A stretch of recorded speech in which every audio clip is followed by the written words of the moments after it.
आप सभी को जय मसीह की। आज परमेश्वर के वचन में आप सभी का स्वागत है। परमेश्वर पिता आज अपने वचनों के द्वारा आप सबको बहुत ऐसे आशीष को दे। पिता परमेश्वर आज अपने वचनों के द्वारा आपसे बोले और बातचीत करे। परमेश्वर पिता आपसे अत्यधिक प्रेम करते हैं और प्रतिदिन अपने वचनों के द्वारा आपसे बातचीत करना चाहते हैं। हम बाइबल के वचन के उपनामों के बारे में सीख रहे हैं और ये सीखना हमारे लिए अत्यंत आवश्यक है, क्योंकि वचन को जब कुछ बीज के रूप में कहा जाता है तो ये हमारे जीवन में हमें फलवंत करने के बारे में बताता है। एक बीज जब भूमि में जाती है वो वर्षा को पाकर, वो धूप को पाकर कि वो बढ़ती है और बढ़ती है तो फल भी लाती है और भोजन के रूप में ये कहा गया ताकि हमारे आत्मिक जीवन को मजबूत कर सके। ये वचन हमारे आत्मिक जीवन को मजबूत करती है, वचन हमको बढ़ाती है, वचन हमको फलवंत करती है, हमारे अंदर आत्मा के फलों को विकसित करती है, वचन हमारे जीवन को सामर्थ से भरता है। परमेश्वर का वचन हमें बलवंत करता है। परमेश्वर का वचन तलवार के रूप में इस्तेमाल किया गया और वचन बताता है कि ये हमारे लिए वचन हमारे लिए क्या है, सामर्थ है। ये जीवित वचन है, ये प्रबल वचन है, ये हमको ताकतवर बनाता है, हमारे जीवन की कमी और घटियों को क्या करता है, निकालता है। वरन परमेश्वर हमारे तमाम परिस्थिति हालातों को भी जांचता है। परमेश्वर का वचन हमारे जीवन को प्रकट करता है और जब हम परमेश्वर के वचन से हमने सीखा ये आग के समान है, ये हमारे जीवन की अस्थिरताओं को हटाता है, ये हमारे जीवन के पापों से अलग जीवन को हमको जीने के लिए हमको अनुग्रह को प्रदान करता है। वचन से हम सीखते हैं कि ये वचन हथौड़े के समान है, ये कठोर से कठोर हृदय को भी क्या करता है, तोड़ता है और उसके जीवन को बदलता है। और इसीलिए वचन के लिए इन शब्दों का इस्तेमाल किया गया और इससे कहीं बढ़कर परमेश्वर हमारे जीवन में कार्य करता है, क्योंकि ये वचन क्या है, जीवित है। ये वचन जो है अविनाशी है, ये वचन जो है हमारे जीवन में सामर्थ को लेकर आता है। इसलिए परमेश्वर के वचन को बीज के रूप में, भोजन के रूप में, तलवार के रूप में, हथौड़े के रूप में, आग के रूप में कहा गया।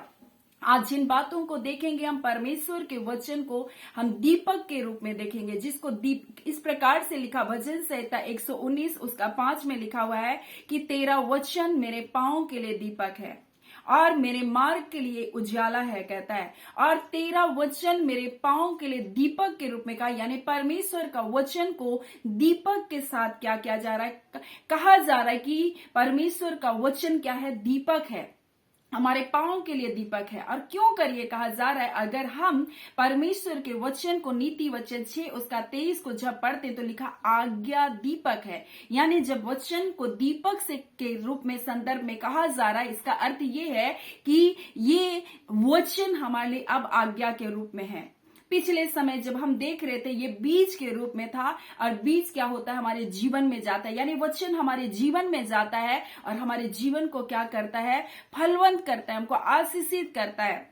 हमने देखा ये वचन जब हमारे जीवन में जाता है हमको बल प्रदान करता है। ये वचन जब हमारे जीवन में जाता है हमारे मन की भावनाओं को, जो गलत बातों को क्या है, काटता छांटता है, मन के विचारों को जांचता है। ये वचन क्या है, ये आग के समान है, हमारे हृदय को शुद्ध और पवित्र करता है। ये वचन क्या है, हमारे जीवन में हथौड़े के समान कार्य करता है और हमारे जीवन की तमाम परिस्थितियों को, हालातों को जब हम परमेश्वर के वचन को बोलते हैं हमारे जीवन से टूट जाता है। आज हम परमेश्वर के वचन जो हम लोग सीख रहे हैं ये दीपक है, ये आज्ञा है। और जब हम इसको आज्ञा के रूप में अपने जीवन में स्वीकार करते हैं, परमेश्वर का वचन कहता है तेरा वचन मेरे पांव के लिए दीपक और मेरे मार्ग के लिए उजाला को लेकर आता है। यानी ये वचन जब हम आज्ञा के रूप में अपने जीवन में लेते हैं, ये हमारे रास्तों को क्या करता है, रोशनी से भर देता है। ये हमारे आंखों में क्या लेकर आता है, ज्योति को लेकर आता है। परमेश्वर का वचन दीपक है और जितना हम परमेश्वर के वचन को पढ़ते हैं, हम मनन को करते हैं, ये वचन हमारे जीवन में जाता है और हमारे हृदय को क्या करता है, ज्योति से भर देता है। और जब हमारे हृदय ज्योति से भर जाते हैं, हमारे जीवन के अंधकार निकल जाते हैं। यानी हमारे मनों में कई प्रकार के विचार चल रहे होते हैं, कई प्रकार के अंधकार रहते हैं, कई निराशाएं रहती है, कई चिंताएं रहती है, कई कड़वाहट रहती है और हमारे जीवन में ये सारे कई प्रकार के अंधकार हमारे जीवन में होते हैं। परंतु जैसे परमेश्वर का वचन जो दीपक के समान है, जब हम इसको अपने जीवन में लेते हैं, हमारे हृदय में क्या करता है, ज्योति को लेकर आता है। और जब ये ज्योति हमारे हृदय में आती है, हमारे अंधियारे भाग जाते हैं और तब हमको साफ साफ दिखाई देता है। तब हम साफ साफ देख सकते हैं परमेश्वर की इच्छा को, परमेश्वर की मर्जी को हम जान सकते हैं। नहीं तो इस संसार के ईश्वर ने सब मनुष्य की आंखों को क्या करके रखा, अंधा कर रखा, ताकि वो मसीह की उस तेजो में सुसमाचार को ना जान सके। वो संसार की भोग विलास में, संसार की अभिलाषाओं में, संसार की वस्तुओं में वो अपने आप को इतना डुबा लेते हैं कि उनको परमेश्वर से कोई मतलब नहीं होता और वो अपने अनंत जीवन से वो वंचित हो जाते हैं। और परमेश्वर का वचन कहता है मनुष्य अगर सारे जगत को भी, सारे संसार की वस्तुओं को भी प्राप्त कर ले, अगर उसके प्राण की हानि हो जाए तो उससे क्या लाभ। एक मनुष्य का जीवन केवल इस संसार के लिए नहीं है, परंतु मनुष्य के अंदर एक आत्मा है और ये आत्मा कभी भी नष्ट नहीं होगी। और परमेश्वर हमारे जीवन को बचाने के लिए एक योजना को बनाया और उसने अपना इकलौता बेटा यीशु मसीह को दिया।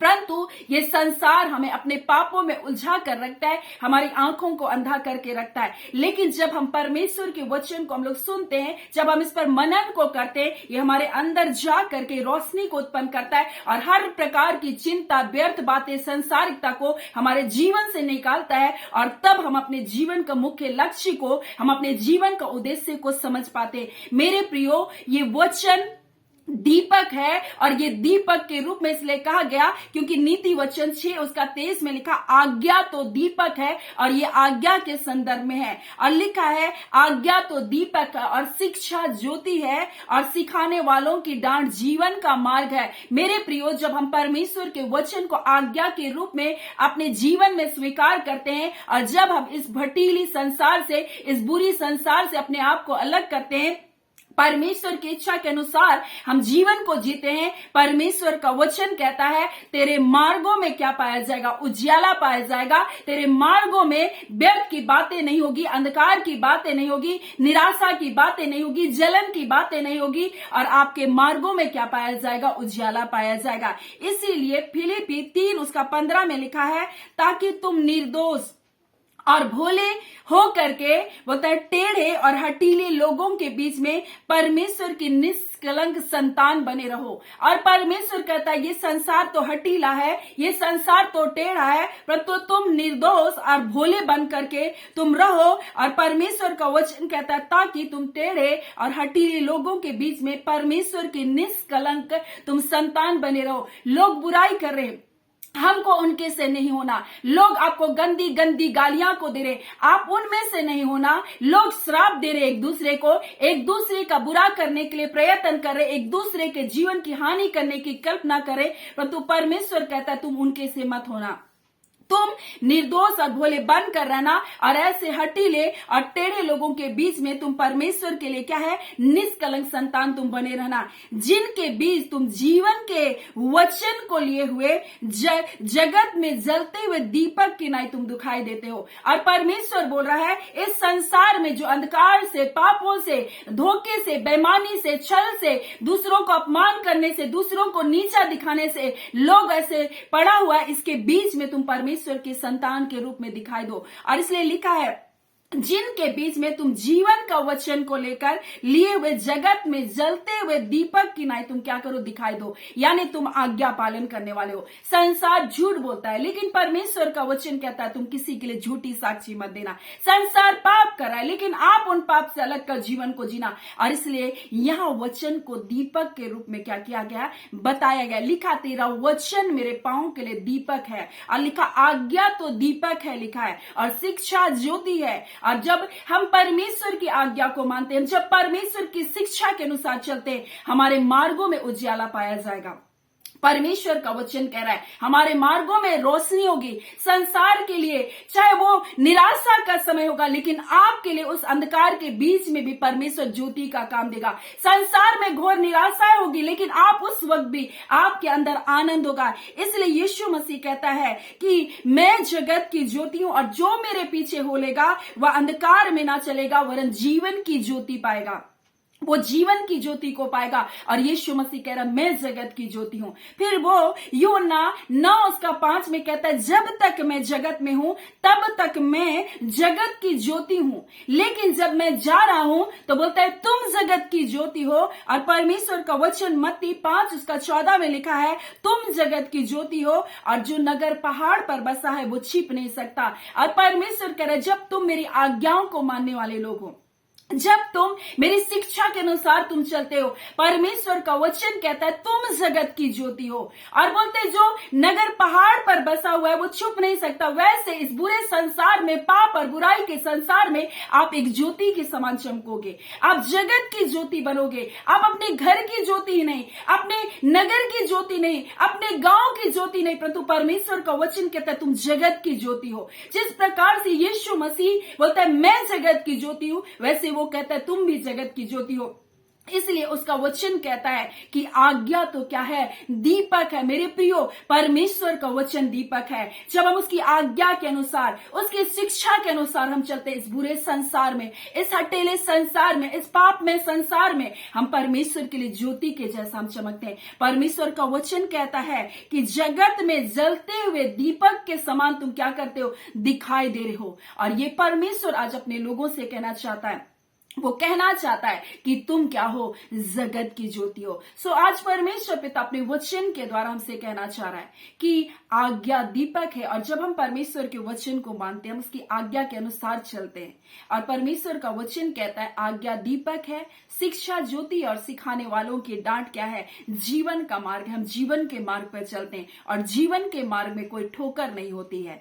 और इसलिए कहता है तेरा वचन मेरे पांव के लिए दीपक और मेरे मार्ग के लिए उजाला होगा। और वो आज्ञा जब आप पालन करेंगे, आप ठोकर नहीं खाएंगे, आपको कोई ठोकर नहीं दे सकता। आपके विरोध में लोग बातें करेंगे, लेकिन वो बातें आपके जीवन में असर नहीं करेगी। लोग आपको गिराने की कोशिश करेंगे, लेकिन आप गिर नहीं पाएंगे, क्योंकि परमेश्वर का वचन आपको क्या करेगा, आपको स्थिर रखेगा, आपको दृढ़ रखेगा, आपको मजबूत रखेगा। क्योंकि परमेश्वर का वचन कहता है परमेश्वर के चुने हुए लोगों पर कौन दोष लगा सकता है। परमेश्वर ही है जो धर्मी ठहराने वाला, फिर कोई दंड की आज्ञा नहीं दे सकता। अब जब आज्ञा के मार्ग पर चलते हैं, परमेश्वर के वचन के अनुसार अपने जीवन को चलते हैं, आपको संसार की कोई भी बातें आपको गिरा नहीं सकती, कोई भी बातें आपको ठोकर नहीं दे सकती। परमेश्वर पिता आपसे बहुत प्रेम करते हैं और इसलिए आज उस वचन के द्वारा हमें बातचीत करें और कहते हैं मेरी आज्ञा क्या है, बोलता है कि दीपक के समान है। मेरा वचन क्या है, बोलता है दीपक है, बोलता है। और जो कोई मेरी आज्ञा के अनुसार चलता है, मेरी शिक्षा के अनुसार चलता है, मेरे पद चिन्हों पर चलता है, परमेश्वर का वचन कहता है उसके मार्ग में क्या होगा, उजाला होगा। और यीशु मसीह भी बोल रहा है जो मेरे पीछे होलेगा वो अंधकार में नहीं चलेगा, वरन जीवन की वो ज्योति को पाएगा। सो परमेश्वर पिता इन वचनों के द्वारा आप सबको बहुत ऐसे आशीष को दे। आमीन। आइए हम प्रार्थना करेंगे। धन्यवाद देते जीवते सच्चे सामर्थ्य पिता परमेश्वर, प्रभु यीशु मसीह के नाम से अबा परमेश्वर आपके निकटता, आपकी हुजूरी में आते हैं, आपको धन्यवाद देते हैं खुदावन परमेश्वर। हाँ खुदावन परमेश्वर, सचमुच पिता परमेश्वर आप सर्वज्ञानी परमेश्वर हैं पिता प्रभु जी। आप अपने बच्चों के मनों को जानते हैं खुदावन प्रभु जी। आपने दाऊद को देखा खुदावन और कहा ये मेरे मन के अनुसार है खुदावन प्रभु जी। ऐ खुदावन परमेश्वर, मनुष्य ऊपर से देखता है परंतु खुदावन परमेश्वर आप मन को देखते हैं खुदावन परमेश्वर। और जब आपके प्रिय लोग परमेश्वर वचनों को सुन रहे पिता, ये इसलिए नहीं सुन रहे खुदावन परमेश्वर पिता, हाँ पिता परमेश्वर प्रभु जी, कि किसी के बारे में तर्क और वितर्क करे, परंतु इसलिए सुन रहे प्रभु जी क्योंकि आपसे प्रेम करते, आपके वचन से प्रेम करते हैं खुदावन परमेश्वर। और आपका वचन कहता है खुदावन जो आपसे प्रेम करते, आपसे लिपटे रहते हैं खुदावन परमेश्वर, आप उनके लिए चाहे घोर अंधकार भी क्यों ना हो पिता, आप उनके लिए ज्योति है खुदावन। आप घोर अंधकार के बीच में ज्योति को उदय करते। आपने कहा उस घोर अंधकार में प्रभु ज्वाला हो तो ज्वाला हो गया प्रभु जी। आपने वचन को कहा, मैं इनके लिए वचन को कहती क्योंकि ये आपसे प्रेम करने वाले लोग हैं, आपके वचन से प्रेम करने वाले लोग हैं। आज इनके जीवन में चाहे जितना भी अंधकार क्यों ना हो प्रभु जी, ऐ खुदा यीशु के नाम से इनके जीवन में उजाला आने पाए। हाँ पिता, आपका वचन खुदावन दीपक है खुदान, इनके अंधेरे मार्ग में रोशनी को लेकर आए पिता। ऐ खुदान, जब ये आज्ञा को पालन करते प्रभु, आपकी मर्जी के अनुसार अपने जीवन को जीते हैं खुदान, इनके जीवन में हो सकता है बहुत सारी निराशाएं, अंधकार के जैसा है, परंतु आज आपका वचन इनके हृदय में रोशनी लेकर आए, हर बंधन टूटे यीशु के नाम से, अंधकार की शक्तियां, निराशा की बातें इनके जीवन को छोड़ करके जाने पाए। आप इनसे प्रेम करते हैं, अपने एक महान उद्देश्य के तहत प्रभु जी अपने लोगों को बुलाया है पिता। आपने पिता परमेश्वर प्रभु जी, हाँ पिता परमेश्वर, इन हजारों अरबों खरबों लोगों में परमेश्वर को चुनकर अपने निकट बुलाया। आप इनसे प्रेम करते हैं और आपको इनका ध्यान है। ऐ खुदान, आपका वचन कहता अपनी सारी चिंता मुझ पर डाल दे, मुझको तुम्हारा ध्यान है। आप इनकी चिंता कर रहे हैं पिता, इनके जीवन में अपनी भलाई को लेकर आ रहे हैं। आपका धन्यवाद। जय छुटकारा यीशु के नाम से मिलने पाए। जितने लोग बीमारों से ग्रसित है पिता, ज्वार से तड़प रहे पिता, यीशु के नाम से वो ज्वार उतरने पाए। ऐ खुदान परमेश्वर, जितने लोग प्रभु जी, हाँ पिता परमेश्वर, कई प्रकार के दर्द और पीड़ाओं से होकर गुजर रहे प्रभु जी, ऐ खुदान अंदरूनी परमेश्वर अंगों में कई खराबियां हैं डॉक्टर ने कहा, परंतु खुदावन यीशु के नाम से प्रभु जी वो हील होने पाए। रबांदा खाला, यीशु के नाम से वो चंगाई को पाने पाए। हर बंधन टूटे यीशु के नाम से। अंधकार की शक्तियां तुम छोड़ो इनके शरीरों को, इनके शरीरों को छोड़ो। एक एक प्रकार के पिता परमेश्वर रोगों को वो हम झिड़कते यीशु के नाम से। हर वो नाम जो बीमारियों का नाम है, उस पर हम यीशु के नाम को रखते हैं। चाहे वो कैंसर हो प्रभु जी, चाहे वो एड्स हो प्रभु जी, हम यीशु के नाम को रखते हैं प्रभु जी। आपके नाम के द्वारा प्रभु, आपके वचन के सामर्थ के द्वारा हर दुष्ट के कार्य इनके जीवन से जलने पाए खुदा प्रभु जी। ऐ खुदावन परमेश्वर, आप इनका चंगा करने वाले परमेश्वर, इनको चंगा कर रहे प्रभु जी। हाँ पिता परमेश्वर, किडनी चंगी हो रही है प्रभु जी। हाँ पिता परमेश्वर, पथरी चंगी हो रही है। रबांदा खला, पथरी के बंधन टूट रहे यीशु के नाम से। इसी घड़ी परमेश्वर पिता, हाँ पिता लहू संबंधी रोग प्रभु जी, इसी घड़ी प्रभु जी चंगा किया जा रहा है प्रभु। एक एक फोड़े फुंसी प्रभु जी, एक एक सर्व रोग यीशु के नाम से इनके शरीरों को छोड़ो, निकलो और जाओ। ये रोग यीशु मसीह के बॉडी के ऊपर कार्य नहीं कर सकता है, और उसका वचन कहता है तुम्हारा देह मेरे पवित्र आत्मा का मंदिर है। कोई रोग, कोई चमड़ी का रोग इनके शरीरों में कार्य नहीं कर सकता। हम सारे बंधन को यीशु के नाम से हम तोड़ते हैं, इनके जीवन से हम तोड़ते हैं। दुष्टता के सारे बंधन तोड़े जाए इसी घड़ी। खुदावन परमेश्वर पिता पुत्र पवित्र आत्मा, आप इसी घड़ी लोगों के जीवन को आप देख रहे हैं, आप अपनी चंगाई को दे रहे हैं प्रभु जी। आपके हाथों से परमेश्वर चंगा करने के लिए किरणें निकलती है प्रभु जी। आपका वचन कहता है, आपके वचन में परमेश्वर वो तेज है प्रभु जी। आज हर बंधन टूट रहे इनके जीवन से, अंधकार की शक्तियां इनके जीवनों को छोड़कर जा रही है प्रभु जी। हर निराशाएं छोड़कर जा रही है प्रभु जी, हर हताशाएं छोड़कर जा रही है प्रभु जी। ऐ खुदावन परमेश्वर पिता, जितने लोग प्रभु अपने जीवन की समस्याओं को लेकर चिंतित हैं, आज उनके जीवन में प्रभु जी आप हस्तक्षेप कीजिए प्रभु जी, और इनके लिए यहोवा यीरे बनकर खुदान इनके लिए उपाय को कीजिए। हम आपका धन्यवाद करते, आपने जय छुटकारा को दिया प्रभु जी। हाँ खुदावन परमेश्वर, जितने लोग प्रभु जी, हाँ पिता अपने कोर्ट केस से जूझ रहे प्रभु, हाँ पिता तारीख पर तारीख मिल रही है प्रभु, आज खुदावन यीशु के नाम से प्रभु जी ये सारे बंधनों को हम तोड़ते यीशु के नाम से। खुदान आप जय छुटकारे को देने वाले परमेश्वर हैं प्रभु जी। आप पूर्णता छुटकारे को देते हैं प्रभु जी। आप पूर्णता परमेश्वर उद्धार करने वाले परमेश्वर हैं। आप पिता परमेश्वर चंगाई भी पूर्ण देते हैं प्रभु जी। हाँ पिता आप 30% 40% नहीं देते खुदा। आप परमेश्वर क्रूस पर मनुष्य के उद्धार का कार्य, छुटकारे के कार्य को आपने पूरा किया है प्रभु जी। आज यीशु के नाम से प्रभु जी इनके जीवन में पूर्णतः छुटकारे को हम घोषित करते हैं, हम पूर्ण छुटकारे को घोषणा करते हैं प्रभु जी। खुदावन परमेश्वर के परिवार से दुष्टता के पूर्ण छुटकारे को प्रभु जी हम घोषणा करते हैं। अंधकार के बंधन तोड़े जाए प्रभु जी इन परिवारों से। हाँ पिता धन की कमी को लाने वाले दुष्टता के बंधन को हम तोड़ते हैं यीशु के नाम से। हाँ पिता कर्ज को लाने वाले बंधन को हम तोड़ते हैं यीशु के नाम से और टूटे यीशु के नाम से। इनके परिवार में बार बार समस्या प्रभु जी, बार बार परमेश्वर प्रभु घटना दुर्घटना, आज हम यीशु के नाम से सारे बंधन को तोड़ते हैं प्रभु जी। इसी घड़ी प्रभु जी, इसी घड़ी प्रभु उनके परिवारों से सारे बंधन टूटने पाए। आपके प्रिय लोगों को हम ब्लेस करते प्रभु जी, उनके जीवन को ब्लेस करते पिता, उनके आर्थिक भौतिक लौकिक तमाम क्षेत्र को परमेश्वर, आत्मिक क्षेत्र को आपके अधीनता में देते हैं। हर विरोध परमेश्वर जो परिवार में होता है प्रभु, सारे बंधन टूटने पाए यीशु के नाम से। खुदावन परमेश्वर जो निराशाओं में प्रभु जी इसी घड़ी अपने अद्भुत शांति और आनंद से परिपूर्ण करे। खुदावन परमेश्वर आपके प्रेम के लिए, आपकी पवित्र उपस्थिति के लिए खुदावन परमेश्वर पिता हम आपका धन्यवाद करते। आपने अपने लोगों के जीवन में अद्भुत जय और छुटकारे को इसी घड़ी दे दिया प्रभु। इसी घड़ी प्रभु आपने अपने लोगों को छुटकारा दे रहे प्रभु जी। इसी घड़ी जब इन वचनों को, प्रार्थनाओं को रिसीव करें, इसी घड़ी ये बंधन टूट रहे उनके परिवार से प्रभु, चाहे कैसी भी समस्या क्यों ना हो पिता, आप इनके बंधन तोड़ रहे प्रभु प्रभु जी, आप इनको जय छुटकारे को दे रहे पिता। आपका धन्यवाद प्यारे पिता, आपका धन्यवाद यीशु, आपका धन्यवाद पवित्र आत्मा प्रभु जी, आप इनके जीवन में सामर्थ के कार्य को कर रहे। खुदावन परमेश्वर, हम आपको सारी आदर महिमा देते, प्रार्थना यीशु के नाम से मांगते, दया सुने अनुग्रह से ग्रहण कर लीजिएगा। आमीन। परमेश्वर पिता आप सबको बहुत ऐसे आशीष को दे। आमीन।